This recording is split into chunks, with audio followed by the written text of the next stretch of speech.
tous, très heureux de vous retrouver avec un auteur, compositeur, interprète français qui trace sa route doucement mais sûrement. Il s'est récemment produit dans la magnifique salle de billard de l'Olympia où nous nous retrouvons aujourd'hui et il vient de sortir son nouvel album intitulé Poudre de lune. Je suis heureux de retrouver Zanarelli. Bonjour. Bonjour. Très belle salle où tu t'es produit il y a quelques jours. 5 ans après l'écho des vertiges, tu nous proposes un nouvel album, je le disais, qui s'appelle Poudre de lune. C'est un album très important pour toi. Pour quelle raison? Parce que c'est le second, que pour moi c'est un petit peu le verso du précédent album qui était sans doute plus enjoué, très jaune avec beaucoup de soleil.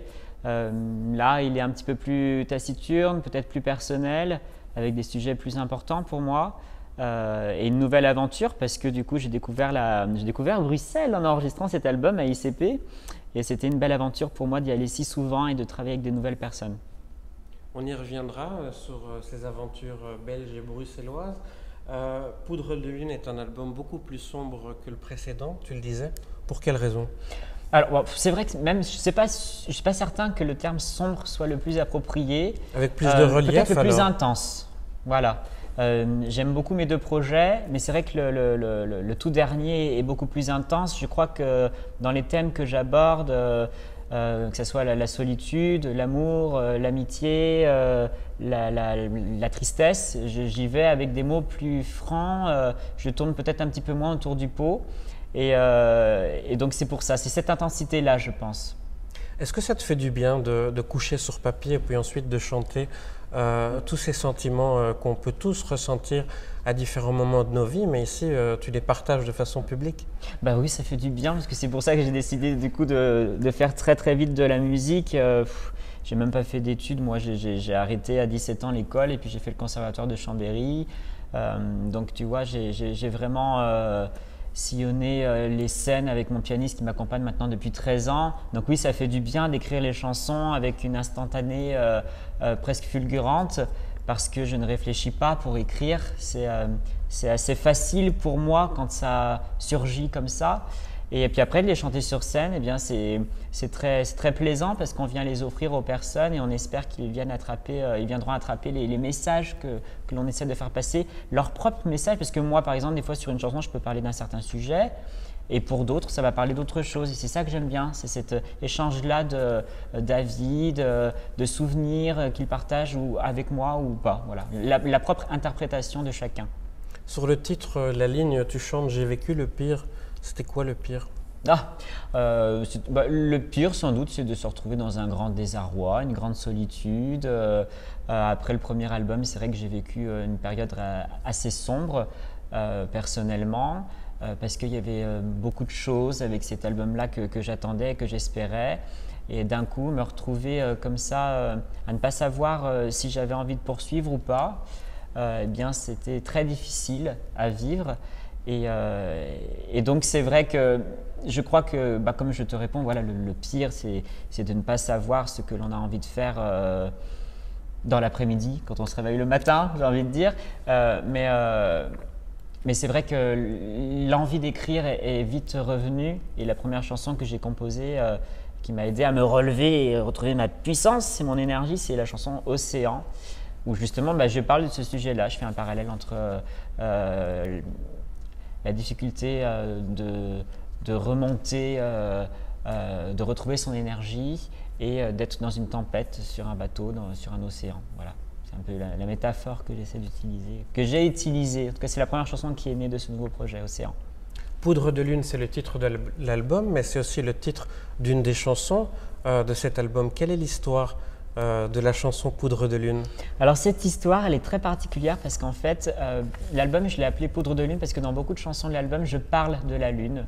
Elle m'a énormément inspiré, ce qui était très étonnant parce qu'avec le précédent projet, j'avais beaucoup composé en Corse, donc sous un soleil radieux. Et là, c'était plutôt la nuit, éclairée à la lune. Voilà, je me souviens d'être sur mon canapé avec ma petite bougie et tout. Bon, faut rappeler qu'on était en période de confinement, hein. Et puis je voyais en fait sur ma gauche, à une certaine heure de la nuit, la lune apparaître à travers ma fenêtre. Et j'avoue qu'il y a beaucoup de chansons où je parle de la lune. Dans Summer Love, je parle de la lune. Dans Le Prince des Bermudes, je parle de la lune. Éclairée à la lune, parce que je trouve que c'est comme un filtre naturel qui améliore peut-être certains traits du visage, qui nous rend peut-être un peu plus beau ou plus doux, ou qui nous permet de nous confesser davantage. Et donc cette chanson Poudre de lune, c'est un petit peu le fil rouge de toutes les chansons. C'est un petit bonhomme qui fait une petite confession. J'avais envie de cette chanson-là un petit peu comme l'univers d'Amélie Poulain, avec ce petit arpège comme ça. C'est une chanson que j'ai écrite, à la fin d'une nuit. Je dormais, mais pas assez profondément. J'ai eu une inspiration et il fallait vite que je me mette au piano. Et elle est arrivée très, très, très rapidement. C'est la première fois que je faisais une chanson comme ça, où je chante si peu, avec si peu de volume, où je suis plus dans un murmure et tout du long. Et j'aime bien parce que du coup, je pense que c'est peut-être la plus poétique des chansons que j'ai pu écrire. Voilà. Tu dis que la nuit t'inspire, que la nuit t'apaise. Quand l'as-tu découvert? Alors, la nuit ne m'a pas toujours apaisé. Pas toujours. Non, la nuit m'a beaucoup angoissé. Parce que justement, entre les deux albums, j'ai découvert le bouleversement des crises d'angoisse. Et donc, la nuit m'a donné un certain défi. Il a fallu que j'apprivoise, moi qui adorais la nuit. Et au bout d'un moment, je l'ai même détesté. Parce que je ne réclamais que de dormir. Parce que je n'arrivais plus à dormir. J'ai des insomnies. Donc, je ne réclamais que de dormir. Et j'ai découvert la méditation, j'ai découvert le yoga et j'ai appris à réapprivoiser la nuit. Et en imaginant, en faisant de la méditation, qu'il y avait des petits morceaux de lune qui tombaient sur moi pour m'apaiser. Voilà pourquoi poudre de lune, c'est ça, poudre de lune, c'est cette petite poudre qu'on peut, avec certaines images, une visualisation, se sentir un peu apaisé. Voilà. C'est la poudre de lune du marchand de sable qui vient voilà. nous bercer. Oui, j'avais énormément besoin d'avoir ce marchand de sable. Il n'était pas là, il a fallu que j'aille le chercher moi-même. Que je sois mon propre marchand de sable. Peut-être n'avais-tu pas ses coordonnées? Non, exactement. Si tu les as, on ne sait jamais, c'est pas de service. Ça dépend des nuits. Alors, ce nouvel album a été réalisé par Da Silva et Frédéric Fortuny au studio ICP à Bruxelles. Comment les as-tu rencontrés? Alors, je les ai rencontrés, j'ai connu d'abord Da Silva parce qu'il travaillait avec Jennifer et je travaillais avec une personne de son équipe à l'époque. Et j'avais toujours envie de le contacter un jour et j'ai attendu finalement d'avoir des nouvelles chansons. J'ai fait des pianos-voix à la maison, et je lui les ai envoyés, il m'a appelé, la conversation a duré longtemps. J'étais très heureux qu'il aime, qu'il a envie de travailler avec moi. Ensuite, il a fait découvrir à Frédéric Fortuny. Ils ont co-réalisé l'album ensemble et on est très vite parti à ICP en Belgique parce qu'ils enregistrent ensemble là-bas très souvent, hein, que ce soit pour Jennifer ou pour Isolt ou même pour les albums de Da Silva. Donc voilà, j'ai découvert, je l'ai pour la première fois à Bruxelles. Bruxelles est une ville que tu connais bien désormais. Comment est-ce que tu t'y sens? J'aime beaucoup parce que du coup, je trouve qu'il y a une certaine intimité. Je trouve que il y a quelque chose de très typique, une effervescence qui est peut-être moins soutenue qu'à Paris. Donc du coup, je suis un peu plus apaisé. Et j'ai bien aimé du côté de ICP parce que là où on a enregistré, il y avait vraiment une belle lumière le soir au bord des étangs. Et voilà, j'ai bien aimé les différentes rencontres, les différentes balades. Tu avais composé ton premier album en voyageant. Ça n'a pas été le cas pour celui-ci alors? Non, c'est vrai. Si, Le Prince des Bermudes a été composé au Mont-Saint-Michel. Voilà. À la base, c'est une composition de mon pianiste Frédéric Canifet. Il me l'a envoyé lorsque j'étais au Mont-Saint-Michel. Il m'a dit, il faut vraiment que tu écoutes, elle est bien cette chanson et tout. Puis moi, j'étais vraiment pas du tout dans un mood d'écrire des chansons. Et puis il a insisté, il avait raison. Parce que du coup, j'étais au Mont-Saint-Michel à ce moment-là. J'ai écouté sa mélodie, il y a un texte qui est venu très rapidement. Donc ça parle d'une personne très esseulée qui espère que la personne qu'il aime viendra le retrouver. Mais c'est peine perdue, la personne ne viendra jamais. Et donc du coup, c'est moi, le prince des Bermudes. Voilà, une petite poésie. C'est avec un premier extrait intitulé Québec que tu signes officiellement ton retour. Je me souviens ton souffle québécois, je me souviens l'accent québécois, je me souviens l'été en plein hiver, je me souviens tes doigts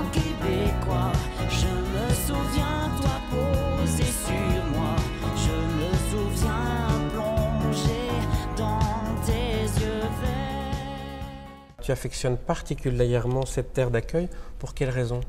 Il y a des choses qu'on n'explique pas. C'est depuis tout petit. J'ai toujours été attiré par le Québec, j'ai toujours rêvé d'y aller, j'ai toujours adoré cet accent.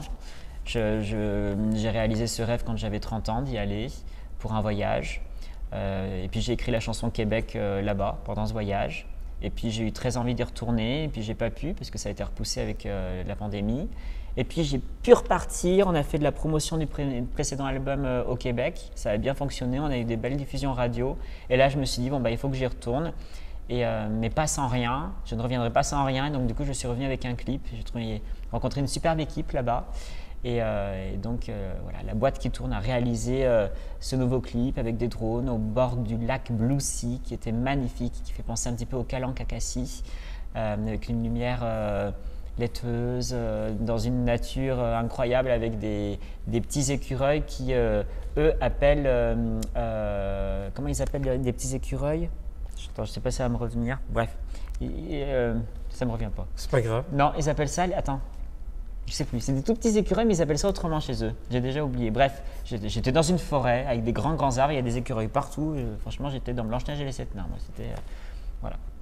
On le disait, Océan est la première chanson que tu as composée pour ce nouvel album, alors que tu vivais encore à Paris.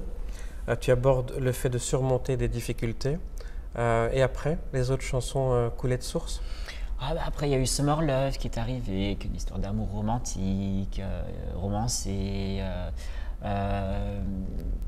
Cantine d'un soir d'hiver qui est arrivé en tout dernier, qui est une chanson parce que j'aime bien les mélodies qui font un petit peu penser à des comptines, mais par contre le sujet il ne concerne pas les enfants. Voilà. Donc si tu entends par exemple Poudre de lune, ça pourrait être, si tu fais un texte pour les enfants dessus, c'est peut-être une chanson pour les enfants, que ce soit Poudre de lune ou Cantine d'un soir d'hiver. Et donc du coup là, comme les sujets sont un peu plus graves ou importants, bah c'est des comptines mais pour les adultes. Voilà. C'est vraiment, j'isole ces deux chansons, hein, Cantine d'un soir d'hiver et Poudre de lune, ce sont des comptines pour les adultes, j'ai envie de dire. Et la dernière qui est née, donc c'est celle-ci. Et donc c'est quelqu'un il y a beaucoup d'amour. Hein. Je sais pas pourquoi. Je m'invente des histoires d'amour sans cesse dans mes chansons. Voilà, ou alors je m'inspire de celles des autres. Là, j'étais dans un café pour Cantine d'un soir d'hiver en plein Paris, dans un bruit pas possible. Rue Rambuteau est arrivé comme ça. Il y a beaucoup d'amour sur cet album. Nos tendres péchés parlent plus de l'amour charnel et intime. C'est vrai. C'est la seule qui est composée par Nicolas Cazot, mon ami pianiste. Il a fait cette musique, il me l'a fait découvrir. Et puis, je ne sais pas pourquoi. C'est pas très osé non plus. C'est le plaisir un peu plus charnel, le plaisir de la peau, je crois le plaisir de susurrer à l'oreille des mots doux, de caresser, de sentir la peau de l'autre et sur soi. Voilà. Mais c'est pareil, c'est des sujets qui reviennent beaucoup, le câlin, l'affection, la peau en fait, la caresse. Même sur Québec, c'est le cas.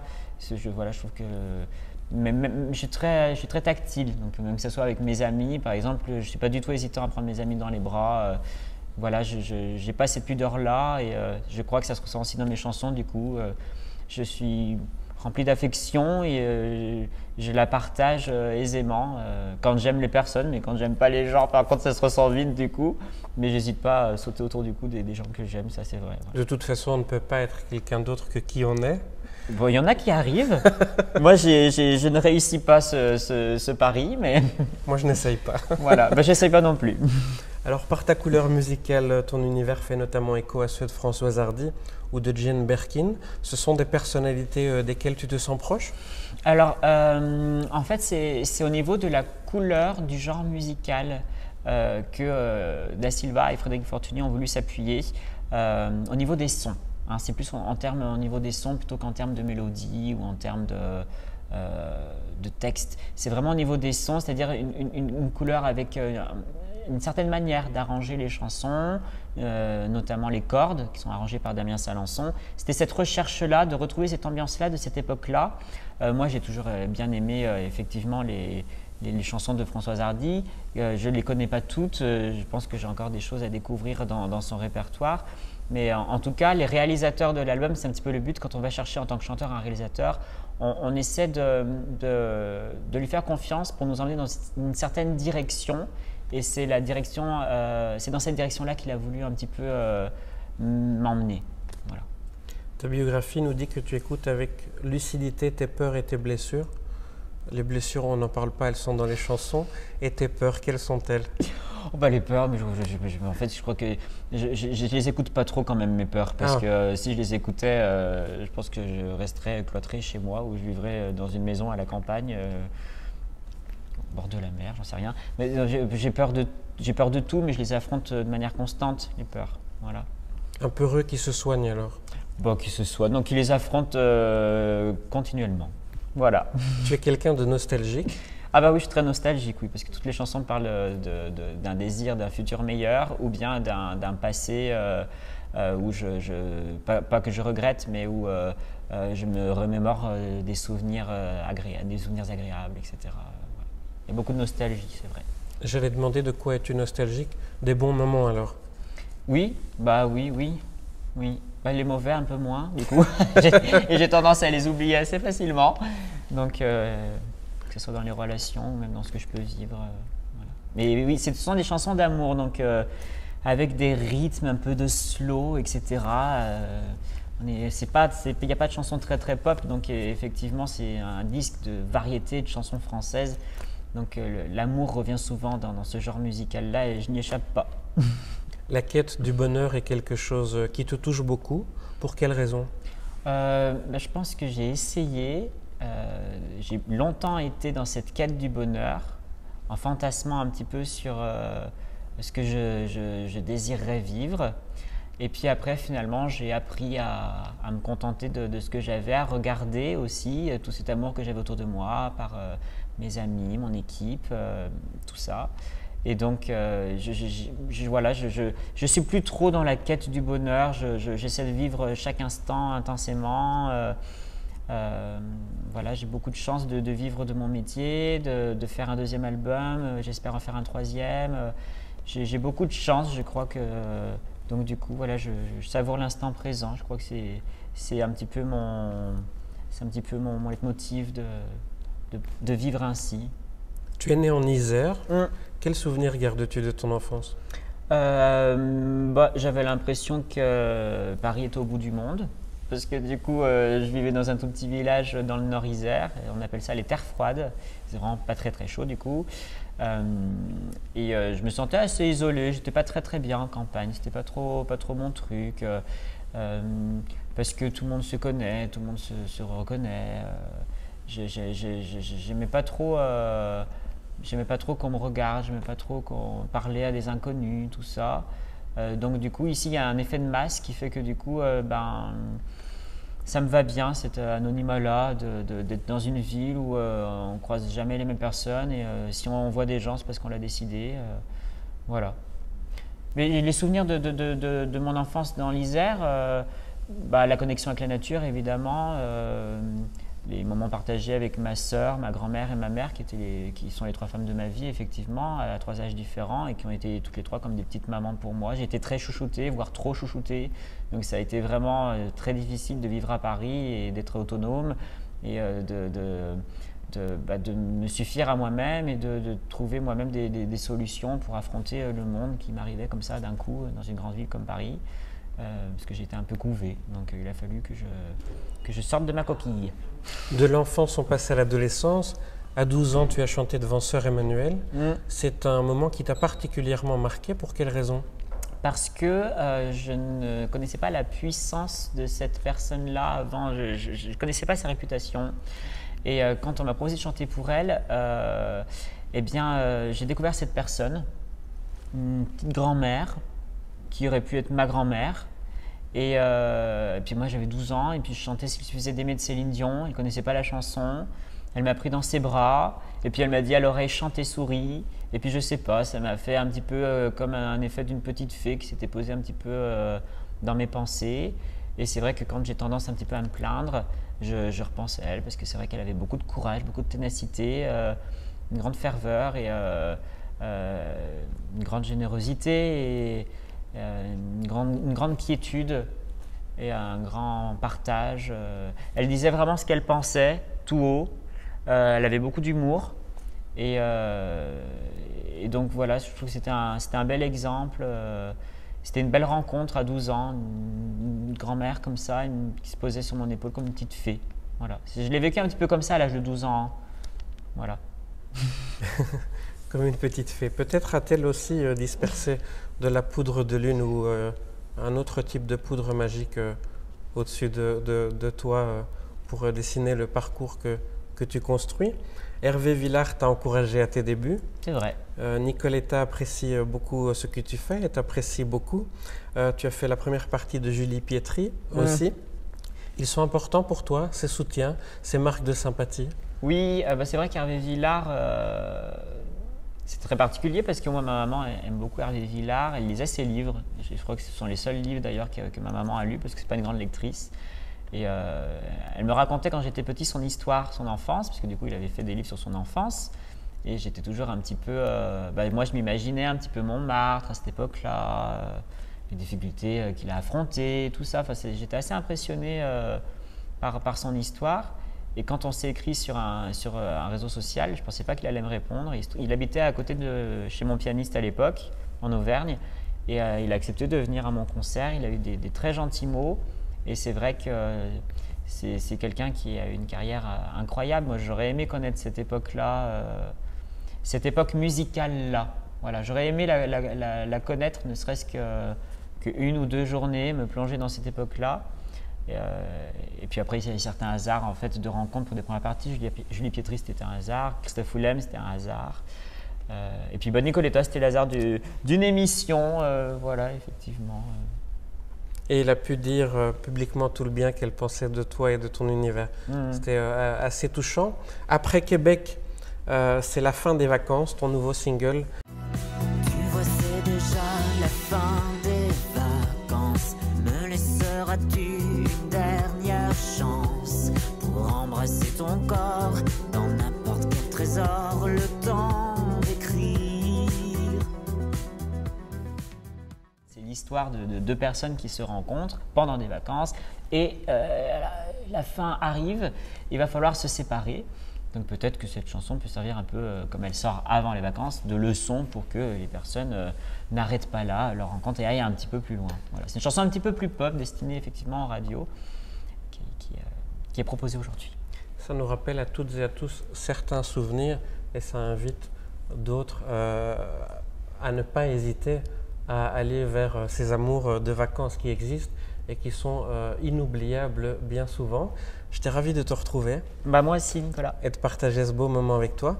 Je rappelle que ce nouveau disque Poudre de Lune est disponible dans les magasins et sur les plateformes de téléchargement. On te retrouve aussi bientôt en concert.